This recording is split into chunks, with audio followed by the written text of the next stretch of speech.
Welcome back, everyone. The Full Court Trap Podcast coming at you here on this Friday. Joined with Blake and Brandie. We're back from our little hiatus. We've all been all over the place. I've been battling a cold for the last week, but we're ready to go. We've got a huge weekend ahead of us. The Iron Bowl of basketball. It's time, Brandie. We're going to lead off with this one. I'll let you start. Your Auburn Tigers, 1 versus 2, Alabama Auburn. It doesn't get much better than this. Hey, it doesn't. And this is like history in the making, kind of. This has never happened before in the SEC. And if you probably would have asked somebody a decade ago if you thought 1 versus 2 in the SEC was happening, I don't think people would say Auburn and Alabama. So yeah, it's gonna be crazy. Game day is gonna be in Tuscaloosa. I am curious to see how this game goes. I think that from just like a basketball standpoint, I'm a little bit worried for Auburn. We tend to foul a lot when we play defense, and Bama's really good at getting to the free throw line. So I'm a tad worried about how we foul. And also, Janai Broom in his college career has only fouled out ever 3 times. One was this year in Cameron Indoor at Duke, and then the other two have both been in Coleman Coliseum against Alabama. So a tad worried about Janai possibly getting in foul trouble. Our other two bigs, Chaney Johnson and Dylan Cardwell, have kind of gotten a little bit in foul trouble in a lot of our games this year, but it hasn't been anything that's impacted the end result in a game. So I would say that's my number one concern as an Auburn fan for this game. But our defense is still really good. We do a good job of guarding the perimeter and the paint inside. We don't do the best job against teams who are good at rebounding the ball, especially offensive rebounding. We saw how we did against Florida. They killed us on the glass. And Alabama is also a really strong rebounding team. So I think from a free throw discrepancy and rebounding, we're a little bit of a mismatch there, or Bama's a mismatch for us, unfortunately.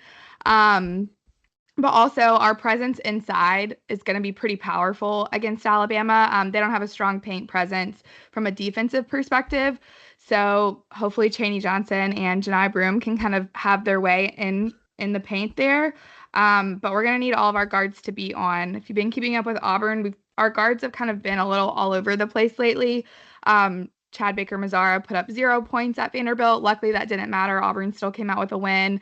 And Bruce has said he's a little bit banged up, so I think there's some concern there with his shoulder possibly not being 100%. He didn't start that game. And then Denver Jones against Florida had a really bad game, high turnovers, really bad scoring. But then he went and was great against Vanderbilt. So our guards have just kind of been a little bit all over the place, and we need some consistency from everybody in that guard room. So really big matchup, definitely a little concerned, but I think that we're gonna get what the hype is living up to, and it's gonna be a massive back and forth the entire game. For sure, yeah. And if you're Auburn, Blake, I think you look at this matchup going in, the biggest way to probably exploit Bama is the fact that Bama's defense, I mean, we know what it is. It's nothing terrible, but it's also not the best of the best either. They're giving up around like 80 points a game.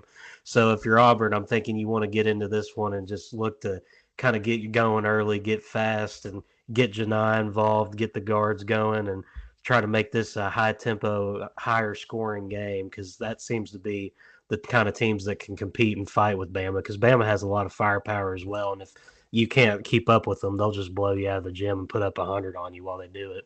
Yeah, I agree. This is basically just a battle of like two teams that have the most depth in all of college basketball. It's kind of unreal how good the bench pieces are this year for both squads. And Bama, like you said, their offense is like really fast paced. They're gonna try to rely on their offense for this game. Auburn, they play more of a balanced play style, so they're gonna be really like fundamentally sound on both ends of the floor. So this game really could end up either way, to be honest with you guys. Yeah, it's definitely the best of the best in the SEC. And when we look at this, just like starting the year, we thought, or at least I thought personally, I think a lot of people also thought that Alabama might be the team that was sitting at number one. And then we got it reversed here. Auburn, they came out of not nowhere. I mean, there were expectations for Auburn in the preseason, but I don't think anybody thought the team would be this good. But one of the storylines I like too in this game as well, Aiden Holloway, Brandie, he's over there with the Crimson Tide. I know Bruce Pearl made some comments about him earlier in the week, and he's really had a great year for Alabama, averaging 11 off the bench. He's one of their go-to guys off the bench for Nate Oates. I think that's going to be an interesting development there because you got to imagine he's going to be hyped up and ready to go against some of his former guys over there at Auburn. Yeah, I think so. Bruce said earlier this week in a press conference, it really worked out well for both Aiden and Auburn. Auburn's a lot better this year than we were last year, and Aiden is performing better this year than he did on Auburn's team last year. So Bruce really kept it classy with that because Aiden on his way out the door was not classy at all and threw Bruce Pearl under the bus and said that his coach didn't instill confidence in him, and a lot of other things were said. But at the end of the day, though, Bruce did throw out this week that there are people on his team that are friends with him because they were teammates before. So it'll be interesting to see the dynamic between our team and him. Auburn has played former players before, though. Last year, Alan Flanagan played for Ole Miss, and he was at Auburn for a few years before, too. And they even had one of our former assistants, his dad, Wes Flanagan. And so this isn't something new for Auburn to play against former players, especially in the transfer portal era.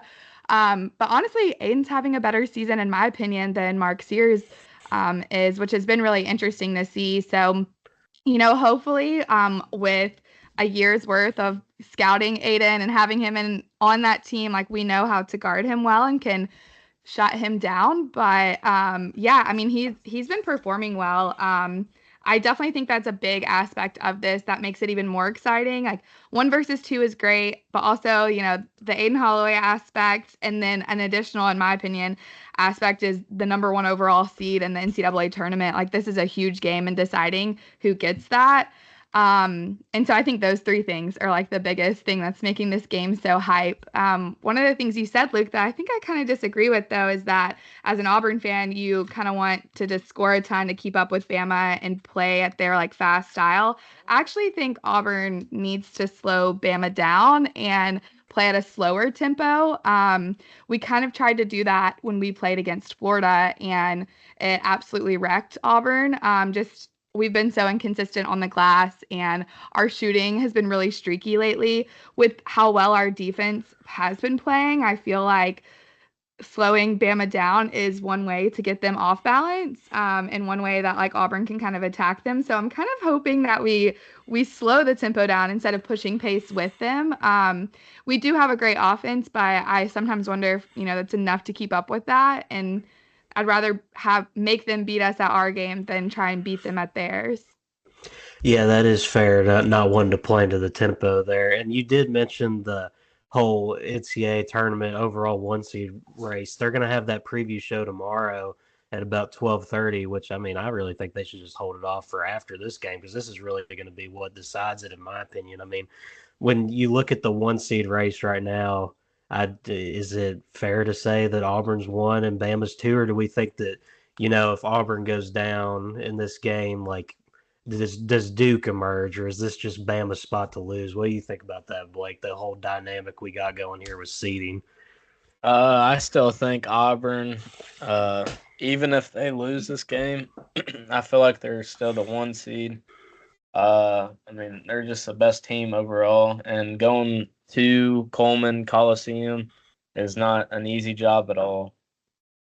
Yeah, Brandie, you think if Auburn goes down here, they're still warranted of the top overall seed? I mean, obviously, we're still weeks away from March, so it really doesn't matter where we sit right now. But like you said, this is going to be pivotal for where we stand tomorrow when we're talking about this game after it happens. Yeah, I really don't know how much separation Auburn has from Duke right now. I think I'd say Duke is probably the number 2 overall seed on the 1 line. So Mm-hmm. I don't know. It just kind of depends, I think, how Duke does the rest of their schedule, but I don't know how much separation. I mean, Auburn's played the toughest schedule in the country, but Bama's played the second toughest schedule in the country. And Auburn has more quality losses, but what happens when head-to-head gets factored in, I don't know. And these teams will end up playing, like Auburn and Alabama will close the season out in Neville Arena too. So I don't really know what the committee will decide to do or what bracketologists will decide to do if Alabama wins this game. So it's a good question, but I honestly have no idea. I would assume like Duke would probably take number 1 overall, and then it would be I don't know, Bama 1, then Auburn 3, or Bama 2, then Auburn 3. It's just hard when Duke's already beaten Auburn, and if Bama were to win on Saturday, both of those teams have the head-to-head with, Bama has a similar resume to Auburn, so. Yeah, for sure. Well, we'll talk more about seeding at a different point. We may make a whole different video about that. For now, let's just get our predictions out there. Brandie, you can start. What do you think happens in this one? The Iron Bowl on the hardwood floor there over in Coleman Coliseum. Um, I think Alabama's going to win this game, I'll be honest. Mm. Which like hurts to say as an Auburn fan, but trying my best to like not be biased towards my team, but also not be the opposite of like not too unbiased towards them. I think Alabama's going to take this game. They're going to have the home crowd.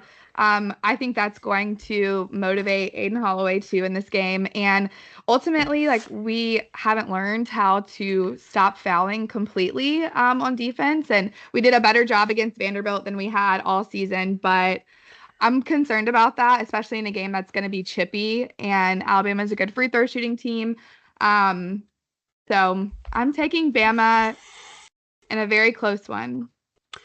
I respected the non-bias. We preach that here on the Full Court Trap. Blake, what do you think? Are you going with Roll Tide Willie, or are we going War Eagle on this one? I'm gonna fade Brandie's pick here. I'm going with Auburn in this one. Oh, I just think this is a get right game after they lost to Florida a couple games ago, and then semi struggled against Vandy at times on the road. So I think this really is a game where they can get right. Denver Jones has been really promising lately. I think Janai Broom just has to get back to full strength almost. He looks healthy out there, but I don't feel like he's the same player at the moment as he was pre-injury. Uh, and then I think Chad Baker Mazar is going to have a really good outing against a really high power offense in Alabama. yeah. To quote Pat McAfee here, I'm going to say, "Give me Alabama." I think that the home court's going to be too much. I'm really excited. There's so many narratives in this game. I mean, Mark Sears and Janai Broom. Mark Sears, he hasn't had the year you hope, but when he's clicking, he's a National Player of the Year talent. Janai Broom, he's up there with Cooper Flagg as the top dog in that right now. Aiden Holloway, the former Auburn Tiger, like we already said, him going up against Todd Pettiford. They both play this kind of 6-man roles off the bench. They're going to be having a war out there. It's going to be great. Seeing Grant Nelson go at it in the front court with Janai, that's going to be a really tall task for him. I think we're going to see a lot of what he's made of, and there are other guys like Jaron Stevenson, Cliff Omarui. It's just a battle of the two deepest teams in the SEC and two of the deepest in the country, really. I mean, you can't find many squads around college basketball that have it better than these two. And it's just going to be a great day for basketball in the state of Alabama in general, too, because, I mean, you've got your two storied programs when it comes to football, and they're having the game of the year on the basketball court. That's really insane. It's great for the sport. Two great coaches going at it as well, Bruce Pearl and Nate Oates. This is everything that we live for. This is a Final Four caliber game, and we're getting it in February, which is amazing. I'm looking forward to it. I think Bama gets it done in a close one. And Brandie, this might hurt your feelings, but I honestly think Aiden Holloway might have his best game of the year tomorrow. I think he's going to be motivated and ready to come off the bench and just go at it with the Tigers on the other side that he played against last year. You think that might happen? See one of those legacy type performances from him? Because I feel like this is Maybe, but I such feel an like we obvious have we have spot. more of a revenge factor, I feel like, than he did because I don't feel like Auburn did him dirty at all. Like Mm-hmm. we gave him the starting position. We told him go out there, do your thing. Like he took the most 3-point shots on our team. And I don't know. I think the revenge factor is from more of like a coaching standpoint than anything. Like even though Bruce kept it classy this week, I just have a feeling like they took him leaving really personal. And the last time we played a former player, we had a guy who was a walk-on turned scholarship player clamp somebody on defense. So that was Leor Berman, like basically shut Alan Flanagan down last year, Neville. So Mm-hmm. um, I don't know. That's the one thing I think that I could be wrong. I don't think that happens. I don't think Aiden's gonna go off in this game. Yeah, I think Bama can still win, but I I don't know. There's just something like we know his game probably better than any other team they've played this season. Um, so we'll see though. I could be wrong. And I feel like he's Yeah. gonna come out like too hyped up, like amped up, and he's just gonna try too hard and just probably not have a great game. See, I'm an Aiden Holloway enthusiast because I watched him come into Rupp and just drill threes on our lid in that game. So I've got high hopes for him. He's been a spark plug off the bench all year, but I don't think he's going to come in there and win the game for him by any means. I just think he's going to be ready to play and have a good performance. If Bama's going to win, it's going to be Mark Sears and Grant Nelson. It's going to their show, that 1-2 combo when they're rolling. It's hard to stop, and then the players around them. Nate Oates has got a really great squad, but this is about as close to a toss-up as it gets, in my opinion. And the best part is we're going to get it again at the end of March when they go to the jungle, and that's going to be a sight to see how Aiden gets received when he goes to Neville. I'm sure he's going to get a warm welcome home, right, Brandie? That's gonna be yeah. So actually, last year when Allen came back to Neville, Bruce in his press conference was like he's still an Auburn grad because he graduated before he transferred. And he was like, please don't boo him. Like he asked the fans not to boo Flanagan, and I don't think that Bruce is gonna ask the fans to do the same of Aiden. That's not gonna be good for him. Yeah. So Uh, yeah. we'll definitely be talking about this one probably tomorrow after it goes final, but we do have a couple other games to hit on as well for this weekend. We'll transition out of the SEC first and go over to the Big 12. Houston and Arizona. This is a game that really might have not been on the radar a couple weeks back, but Arizona, they've turned their season around after a really rough non-conference start. They're 13th in the country right now. Arizona, they're also on a 3-game win streak, and they're hosting Houston, number 6 in the country. Blake, what are we thinking about this one? This is a battle of two of the best teams in the Big 12, excuse me. I'm really looking forward to this one beyond just game of the year over there in Alabama like we talked about. Yeah, this is definitely going to be a super exciting game. Like you said, Arizona completely turned around their season after it looked hopeless, like to start out. And this game, it's probably not going to be super high scoring. I could see this being like in the 70s or so. I think it's going to be a defensive battle right to the final buzzer. I do expect guys like Jaden Bradley, maybe KJ Lewis to have big performances. Caleb Love, if you want to win, you got to have a good game. But then on the flip side, guys like Milos Uzan, uh, Jawan Roberts, guys like that, they have to go off in that game if they want to win. But I think this game favors Arizona just because they're at home. And I do think they pull this one off in a close game. Now, Brandy, I said, I believe it was maybe a week and a half ago, 2 weeks ago, after Houston went into Kansas and got that win, a comeback win. It was really improbable, honestly, that I thought they had entered themselves into the Final Four national title contender talks. And I think that if they want to continue to boost that argument, this is a game here where they can really go in and make a statement because this one for them, it'll give them sole possession of first in the Big 12 right now. If they were to drop it, that would put Arizona above them right now and give them the tiebreaker. They'd both be sitting at 2 conference losses. So we talked at length, obviously, about your Auburn Tigers, but I mean, in the Big 12, too, this is another match of the Titans here.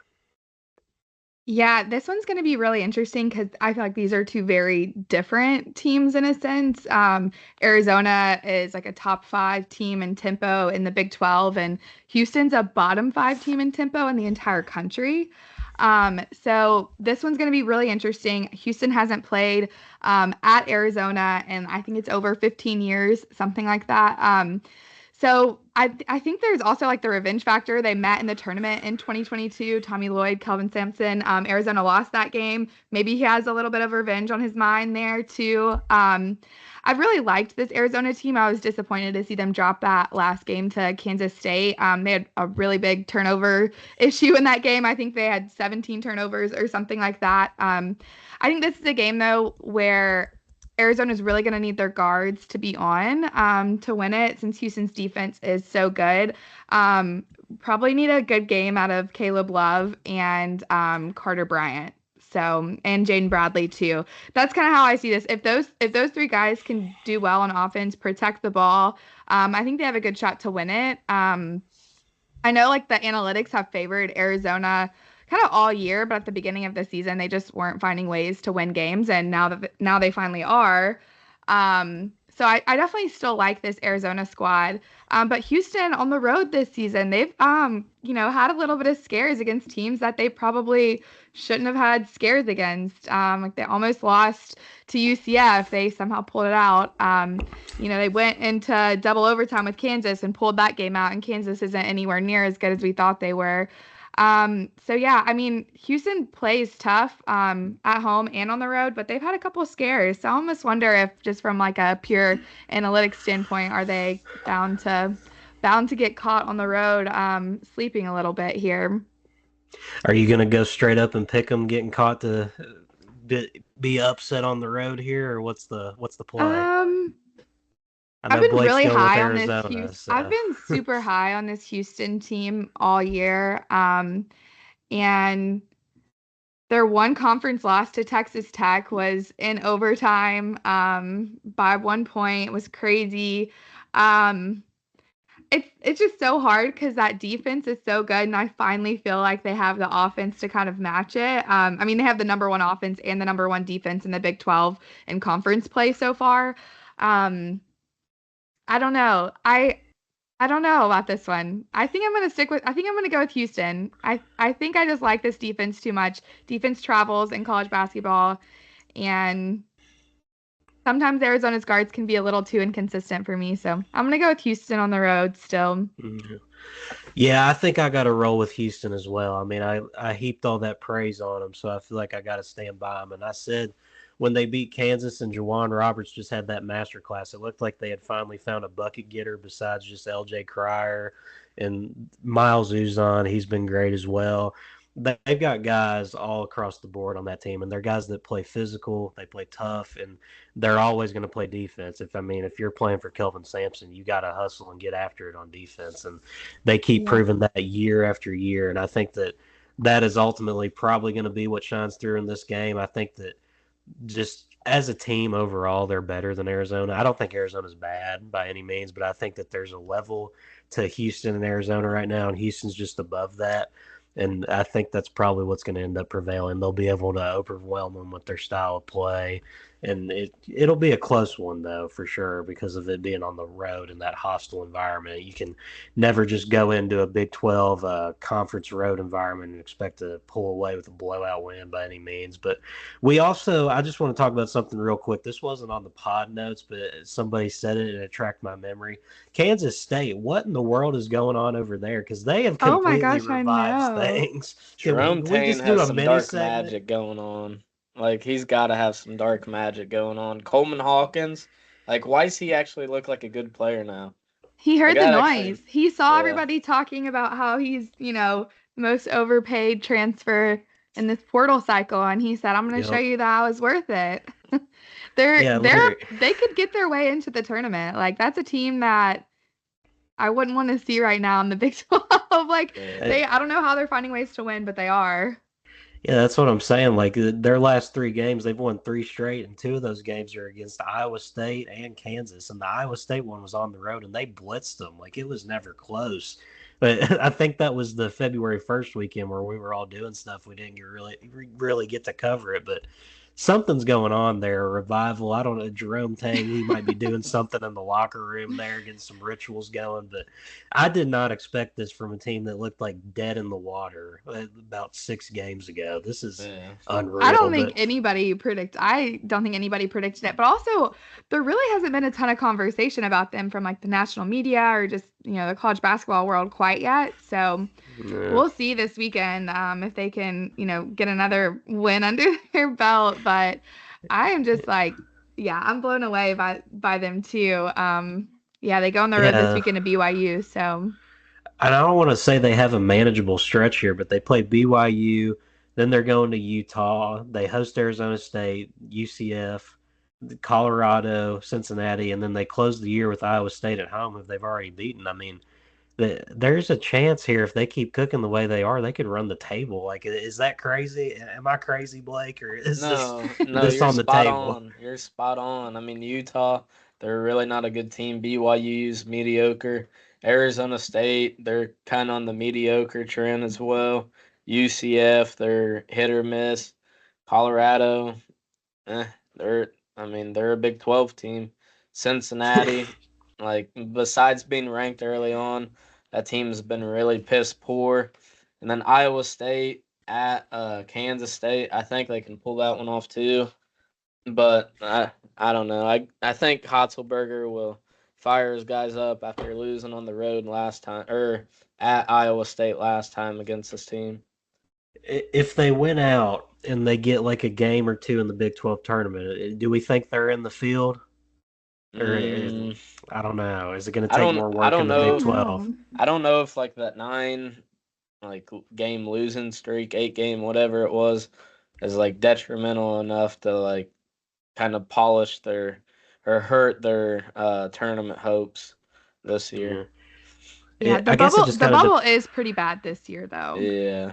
Yeah, it kind of depends on what the bubble looks like, really. I mean, that's a whole another subject. I got completely off on a tangent here with Kansas State, but I had to bring it up after somebody mentioned it because, man, they're cooking over there. I'd like to see them get in the tournament. I think that'd be a funny story just with how horrible they started. But back to the weekend coverage here in the Big Ten.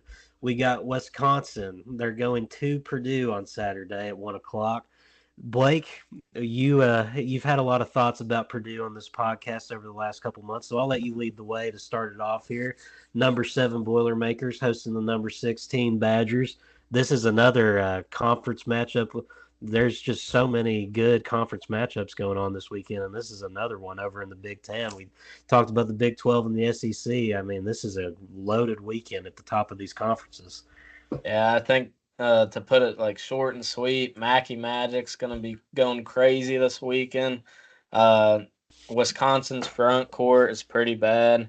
I think TKR is gonna feast in the paint.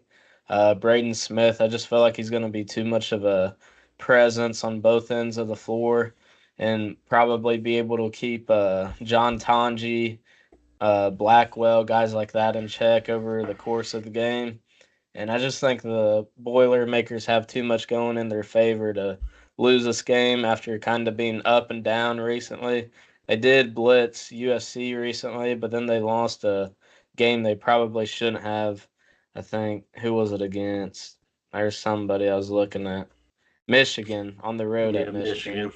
That was a winnable game, and I think the refs weren't very good in that one, if I'm not mistaken. But Yeah, well, the refs haven't really been good in any college basketball games yeah, this it's been year, an to be quite issue. frank. Respect Michigan. Respect They're good, Michigan. but they should have pulled that one off. I mean, they got Danny Wolf. Don't get me wrong, he's a fun player to watch, but I mean, the guy's a turnover issue, like a big old red flag. The Twin Respect Towers, Dusty though, May. that front court, it is pretty disgusting to watch. Like Yeah, they're for so good sure. together. Brandie, what do you think about this Big Ten battle here? You going with the Boilermakers after they fell to Michigan recently, or the Badgers? I mean, Yeah. they're having a really good year offensively. I've seen metrics on them. They're being compared to the Badgers of the 2014, 2015 years. They're cooking over there. They're really good. Yeah, I like this Wisconsin team because I'm a big Tanji fan. I think he's been really fun to watch this year coming off of an injury that he had last season. Kept up with him when he was in the Mountain West Conference. So I like their offense a lot. He's a little bit of a foul merchant though, and Purdue doesn't foul a ton. Um, and I think I think both of these teams right now, even though Purdue is coming off of a loss, I think both of them are kind of playing their best ball that they've played in conference play so far. I don't think going on the road to Michigan, losing that game is that big of a deal because I think Michigan has a good guard room. Shout out my boy Trey Donaldson. And they have a little bit of a front court presence too. But yeah, I think kind of what Blake mentioned, like I think Purdue's front court's just going to be way too overwhelming for Wisconsin. They're not like a super long team at all. Not a ton of athleticism there, verticals. And it feels like a game where Golden's just going to be able to get whatever TKR, you mean? Oh, sorry, TKR. Yes. They're good. Now I'm like confused with the Michigan talk. TKR is going to be able to get whatever he wants. He's been really good in conference play this year for Purdue. And yeah, Wisconsin just, I don't know how they're going to be able to stop him. And also, Braden Smith is playing the best ball to me of his maybe of his career right now. Like he Yeah. should be in talks for National Player of the Year behind Cooper Flagg and Jani Broom. Like besides them two, I think it's Braden Smith with the way that he's been playing in conference play. Don't think you could have said that about him at the very beginning of the season and in non-conference play, but he's really stepped up and he's living up to the hype that he got in preseason. Fletcher Lawyer's also playing really good basketball right now too. So I don't see how Wisconsin's going to be able to kind of stop Purdue, how to be able to stop those Purdue guards, but also they're going to be able to eat inside too. So I don't really know. I'd be worried if I'm a Wisconsin fan about this game. Maybe they can try to keep pace because they have some good guards, some good shooters, but I just don't see it happening. I think Purdue wins this one pretty handedly. I'm putting the curse on Wisconsin, the full court trap pod curse.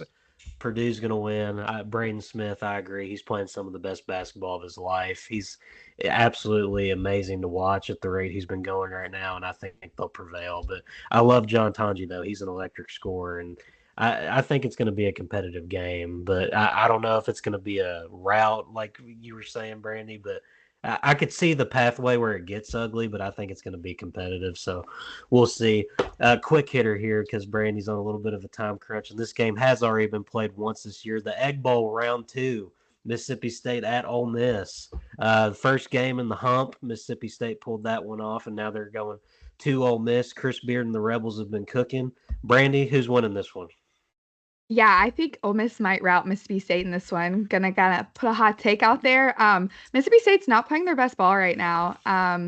And they've gotten some wins that I don't know they should have gotten. Honestly, I feel like they kind of should have lost to Georgia in that game. And Ole Miss seems to kind of be clicking on all cylinders right now. They've really been able to get their guards going again. I think that I don't know if it's Juju that was a little bit hurt, or maybe it was Matthew. One of those two were a little bit hurt. They seem to be healthier now. They kind of, had a little bit of a scare at South Carolina, but Malik Dia took over, and they just had no answer for him inside. I feel like their front court presence between Dre Davis, Jamin Brakefield, Malik Dia, and sometimes Nickel Brown too. Like they have a lot of depth in their front court, and when their guards are on, pretty nice offense to watch. So Mark Adams has that offense or has that defense for Ole Miss in a really good spot. And I don't know about Mississippi State. I was a lot higher on them probably around a month ago. And the last month of basketball that they've been playing to me has just been really unimpressive. I think they have a big issue on defense that they've been able to cover up in non-conference and headed into conference play, the beginning of it too, that I don't think that they're going to be able to cover up in this game. So I'm taking Ole Miss at home, and honestly, I think that it could be a rout. Might be wrong, but... I could definitely see the vision for that one. You're right. Mississippi State hasn't been playing their best lately. Blake, I'll let you get your prediction in before I give mine. Who's winning the Egg Bowl Part 2? Brandie said it best. I mean, I think Ole Miss pulls this one off. Mississippi State, they're kind of struggling right now. They got routed by Missouri. They lost to, I think, Alabama in a game they should have won, but who was it that missed that layup? That was like oh the my gosh, power that was forward. Cameron horrible. Matthews. No. Or I what? thought it No. was the lanky dude. It was the taller guy. Yeah, tall, skinny. It was bad. Oh, Kashawn Murphy. Oh, yeah, Kashawn Murphy. Murphy, Yeah. Which he's actually pretty good. He's been really Yeah. pretty good for them too. So that that was an awful miss. Yeah, so like I just think this game has too much going against Mississippi State, especially with them not being at the Coliseum. So when they're on the road at Ole Miss, where they went to overtime last time these teams squared off, I don't really see Mississippi State standing much of a chance in this game. Ole Miss, they're starting to hit their strides. They're playing really good ball on both ends of the floor. Their offense is looking really, really good right now. And, yeah, I just think Ole Miss is too much to handle in this one. I'm going with Ole Miss as well. I just saw them beat the brakes off Kentucky just a couple of days back. So that team, when they're humming, they're hard to stop. Sean Padula is electric.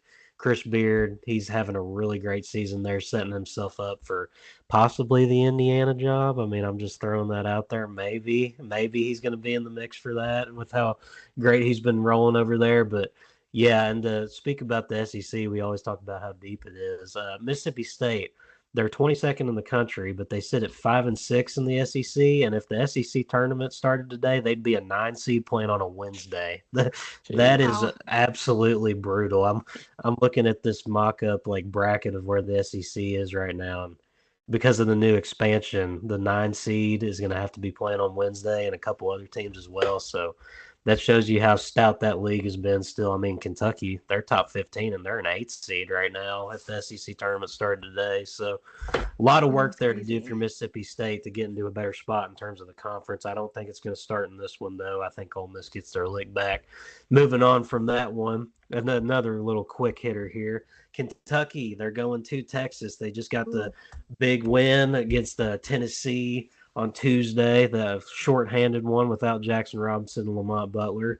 It appears as if Lamont Butler and Jackson Robinson most likely won't be giving it a go tomorrow unless something changes here on the injury report coming out. I believe that actually is going to be coming out pretty soon, if I'm not mistaken. But Mark Pope, he said that Jackson Robinson is a tricky one right now that they're going to have to keep reevaluating. Lamont re-aggravated the same shoulder injury against Tennessee in the second half on Tuesday. So this is a team that is very thin right now, Blake. I see you've got the logo right there in front of you, so I'll let you start off with this one. This is a really hard spot for UK. They're coming off an emotional win where they lost one of their guys again. It seems like they're going to be without them in this one too. It's going to take some guys stepping up to get this one done against a Texas team that, like we always say, they're talented, haven't always pieced it together, but I mean, when they're going, they can beat anybody. And Trey Johnson, we know what he's capable of as well when he gets it rolling.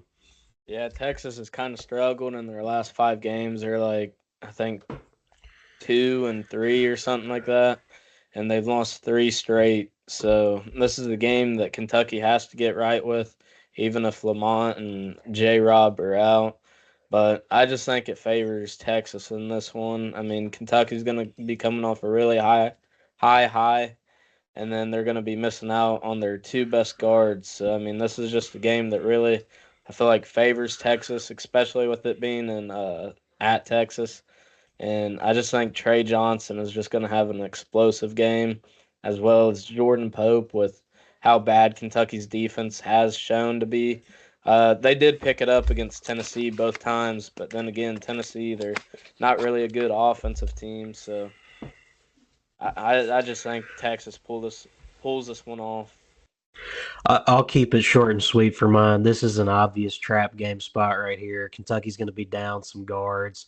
When Travis Perry is going to be the lone point guard available on your roster, I mean, he played extremely well in the Tennessee game. Don't get me wrong. Trent Noah stepped up as well. The guys that needed to step up for injured guys, they did their part. But going on the road against a very athletic Texas team, Trey Johnson, I mean, when he gets rolling, I don't think there's anybody on Kentucky's roster that can check him, at least not when Lamont's there.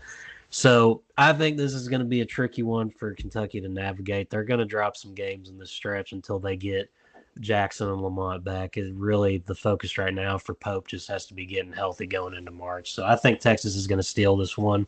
Brandie, do you think that Texas steals this one?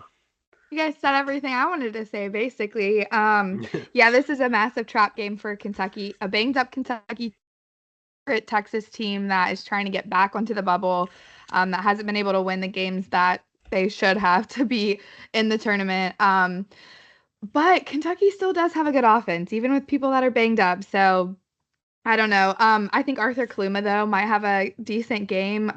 Not much of a inside presence for Kentucky in general, so maybe he'll do well. And Trey Johnson's gonna always get what he wants. So yeah, I don't know. I want to say it's a trap game, but now that you guys both said that, and I was thinking it, now I'm like second guessing it. But I mean, I think I'm gonna go with Texas. Desperate team, talented.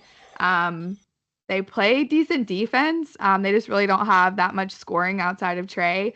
Sometimes Jordan Pope, sometimes Arthur Kluma, really not many other people. So I don't know. This one's a weird game, but I think Texas because of everything that we've all mentioned. But also I could see Kentucky going out there and running Pope's offense and doing it well and executing and coming out of there with a close win.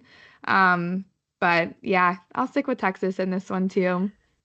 If Kentucky does win, I think Kobe Bryant is going to have a nuclear type performance to fill in for Jackson Robinson there at that spot, and then somebody's going to have to make some plays on the defensive end to fill that void with Lamont. But I think it's just going to be Yeah. too much to overcome. And then in the SEC as well, sticking to it, a little quick one here. Do we think Arkansas can pull off an upset on the road in College Station versus Texas A&M? Brandie, you go first. Does Woo Pig Suey get one here?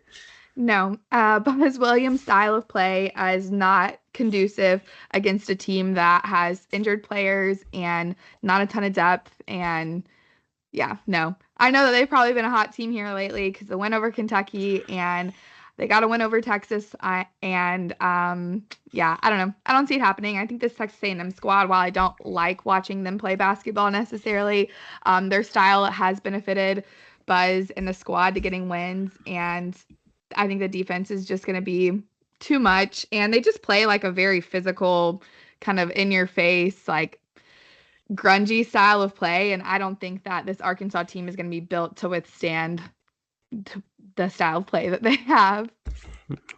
Blake, Arkansas needs this one to boost their bubble resume there. You think they get it? No. I'll be completely honest. I don't see them winning this. I mean, A&M, I think Brandie said it already. They're like a really, really physical team. I don't think Arkansas does well, minus like Big Z, Billy Richmond at times. Those guys like seem to play with physicality well. But besides that, I feel like a lot of those guys on the Arkansas team really can't withhold like a lot of physicality. I mean, John L. Davis, off and on. He's shown signs of like improvement though. So I mean, that's promising for that team. And this is an Arkansas team that's still desperate, even though they have that Kentucky win under their reign. They still need to win a lot more from here on out. But I just don't see them winning. A&M, they're also like 4-0, I think, with Pharrell Payne back in the starting lineup, and he's averaging like 11-5 in that game, or 4 or 5 game span. So I mean, I just think they keep that humming along, and I think the Aggies win. Well, Arkansas fans, I tried to get the people rallied for an upset spot here, but I don't think Sorry, anybody's Woo seeing Pig. it. Ooh, whatever that thing Oh, is. I Yeah. can't. I The cult chant. The cult chant. It's a I've cult. seen That's it in exactly what it person is. at a baseball game before, and it's slightly terrifying. Yeah, I saw it at the SEC tournament too. I got a little bit uncomfortable. I thought some entities were going to infiltrate Bridgestone there, but yeah, no, I don't see Arkansas getting this one done either. They got a lot more work to get off the. Well, really, they're not even on the bubble right now. I think most metrics have them as one of the first 4 teams out or last 4 out. We'll see what happens. I think it's going to take piecing together some wins here in an SEC tournament run, possibly. I just don't know if they've got enough. Another quick. Wait, what'd you say, Blake? they're gonna need a little Big Z magic too. He's averaged like 26 in his past 2 games. Oh He's So yeah, cooking. if he's He he's going going cooked off off, there. Alabama. They didn't pull out the win, but he cooked yeah, Alabama. he's starting to hit his strides too, and like he's looking like the guy that everyone was hyping up when he made his debut at Kentucky, doing like behind the back passes, hitting some kind of wacky threes that make you like stop and go like, what the hell? Like this guy shouldn't be doing this at like 7-1, 7-2. So I mean, I feel like Big Z going off has a huge recipe if they stand a chance. And obviously John L. Davis, DJ Wagner, you boys better be doing something against A&M because I mean, this team like they're not afraid. Yeah, it would have been nice to see some of this play against Oakland, Big Z. That's all I'll say. But moving on for some more rapid fire possible upset picks here. I don't think anybody's going to be siding with the underdogs on this one as well. But does Georgia pull one off against Missouri? They get them at home, The answer and should be unanimously no because I the mean crowd Georgia goes miles. sucks. They're awful now. I Been mean bad. since like the first half of the season or first half of like SEC play, they've stunk. Like this team just does not look the same anymore. And that's what happens when you're not getting a billion free throw attempts in the game. Yep, the free throw merchant magic finally ran out for Georgia, unfortunately. Yeah, Brandy, I saw you shaking your head, so I'm sure you probably don't have much to add on this one. No, I actually really like this team heading into conference play. I was like, wow, they have a lot of athleticism and their offense was a lot better in the non-conference. Their offense is like non-existent now. Their guard room has been really downhill in conference play. Yeah, I don't see it happening. And this Missouri team is red hot. Like they are kind of clicking on all cylinders. Caleb Grill being back was huge for them. They still have a ton of size. I actually really like this Missouri team. Yeah, now on Sunday, with the NFL finally being over, we get it replaced with some hoops. We got Michigan and Ohio State on Sunday, and then we got Creighton at St. John's. We'll start with the game basketball edition, Michigan at Ohio State. Does Ohio State pull off the magic here and upset the Wolverines? I'm tempted to say they will because this Ohio State team has just been weird all season long. I mean, they went into Mackey Arena and they beat Purdue after Purdue was on like an unprecedented home win streak. So they definitely have shown they can compete with the best. And Michigan, quality team, obviously. This is a rivalry spot, too, so you got to factor that in as well. Brandy, does Ohio State get their revenge for the football season loss here? I could kind of see it. Michigan's coming off of kind of like an emotional win over Purdue. I could see Ohio State kind of catching them in that like come down spot. Um, it's hard though, like when, Ohio State, they're just such a weird, like you said, they're such a weird team. They're almost unpredictable at times. Like you never know what guard room you're going to get out of, like guard play you're going to get out of them because sometimes they like absolutely can't miss from three. And then other times you're like, this is a really, really bad team. Um, Mm-hmm. I could see it happening. I think maybe Michigan probably still pulls it out here. I think I'm going to stick with Michigan. All right, Blake, you want to be brave enough to go with Ohio State here? The rivalry spot. They have been a frisky team. I'm trying to sell you on it, but you're shaking your head. I'll let you take the No, floor. Twin Towers. I'm like they're gonna be too good against Ohio State front court. Aaron Bradshaw, you're not gonna be guarding or being able to keep up with Golden at all. Danny Wolf is just gonna be too much for that Ohio State front court. So give me Michigan by like 6. I think it is gonna be a close game though, like all the way through. Because I You know mean, what? on the road, Ohio State, it's got the makings of something frisky happening. But I'm holding with the Wolverines in this one. You know what? I'm making this my upset pick of the weekend. Give me the Buckeyes. They get their Ooh. revenge. They get their revenge for the football loss. Bruce Thornton goes absolutely nuts. The home crowd gets into it. Michigan's rattled the whole game. The Twin Towers, they're not going to have their best game today. And I think that Michigan's ultimately going to fall in this one. So we'll go with Ohio State. I could be very wrong on that, but this team's weird. They've shown they can win big time games, and I think that they've got it here. They got the rivalry juice behind them, and then a Big East battle. And we keep talking about the Big East. I didn't foresee this coming heading into the conference slate here, but the Big East, it's been one of the better conferences in all of college basketball this year. It's got that aura, as I saw somebody on Twitter say. It but does. It does. but Big East basketball is so fun. Their fans are fun. They're fully like into it because most of them don't have football teams for the most part or other sports to really keep up with. But they've been a lot of fun. Like that Villanova game this week earlier was crazy. Um, yeah, Rick Pitino, fun, fun Ricky coach to P. watch. Yeah, I think he's the best coach in college basketball. Really? Yeah, maybe that's a hot take, but Is he's it he's is just it so incredible for me to 1996 all watch. over again? This is crazy. I did Ricky P still got his fastball. Let's go. Yeah. Do He's do not we washed think? like Cal, okay? No, he's not. I'm totally agreeing with you here. He's one of the better coaches in the country. I just would not have imagined Ricky P having his fastball in 2025.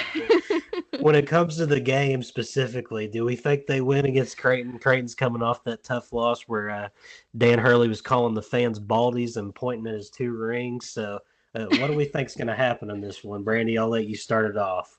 Yeah, I don't know because half of Creighton's team has been like sick for the past 2 or 3 weeks, and they just haven't gotten better. Something's going on with them. I gotta go with St. John's here. I don't know. I think I just like the St. John's team better. Yeah, I think St. John's is gonna pull this one out. I don't know how, but they keep winning and they're kind of super hot right now. And I don't know, there's just something about this Creighton team that's missing compared to like some of their teams in their past. And I can't figure out what it is, but they just don't have the juice in them, I guess. Maybe that's like a good way of putting it, that like say their squad did last year or the year before. Um, so I'm gonna go with St. John's here. I'm gonna stand behind Rick Pitino at home. Yeah. Yeah, for sure. Blake, I think that loss to UConn's going to be kind of deflating here for Creighton, and then they got to go into a hostile road spot. I think this has the makings of a St. John's blowout win, to be honest with you. Yeah, I agree. I'll keep it short and sweet because I think Brandie's got to go here in a second. But yeah, I think the Johnnies end up pulling this one off pretty big. Zuby edgy. If you, I can't even say his name. I can't either. Ejiofor. Ejiofor, yeah, he's been Ejiofor. playing really well. Kadari Richmond, he's looked phenomenal. Like this is a guy that I was wanting Kentucky to try to land like preseason because like he's got so much potential, like to be a NBA like really good like solid player. But yeah, give me the Johnnies in this one. Ricky P still got his fastball. Brandie, before we go, just real quick, what makes you think that Ricky's the best in the sport in general? Did he dethrone some other guys for you heading into the season, I'm imagining? Look, I've always been a fan of his, but being able to see him thrive during the portal and NIL era at his age has been really impressive. And he's just winning games. I'm like, there are times and moments where I was like, all right, St. John's, they're not gonna win this game. And then somehow they come back and win the game. And I'm like, this is just another Rick Pitino. Like, I don't know if it's like magic that he's doing out there, but I don't know. I've just been really impressed with the job that he's done at St. John's, and I did not expect that heading into the season. So yeah, I think it's just impressive at his age, but also just like in the era that we're in now, especially when you're older. Like I feel like it's harder to win when you're older in this like new era that we're in now. I mean, we see Bill Self struggling to, maintain his kind of crown at the top of college basketball in this era. So for kind of Rick Pitino to still be able to win and doing it at St. John's, like that's kind of crazy to me. So yeah. Yeah, I think they're definitely a dark horse Final Four candidate. We could talk about that at length another day, but yeah. Yeah, we can do a St. John's pod. I've been keeping up with them, so Yeah, we may have to tap into that here in a bit later on. But yeah, the weekend preview in the books. We got the Iron Bowl, all kinds of action. Rick Pitino still got his fastball to cap off the podcast. Huge weekend ahead. We're going to be watching every second of it, and we'll probably have some instant reactions and more content along the way. But the Full Court Trap Pod is back and signing out for today. Luke, Blake, and Brandie. We'll see you.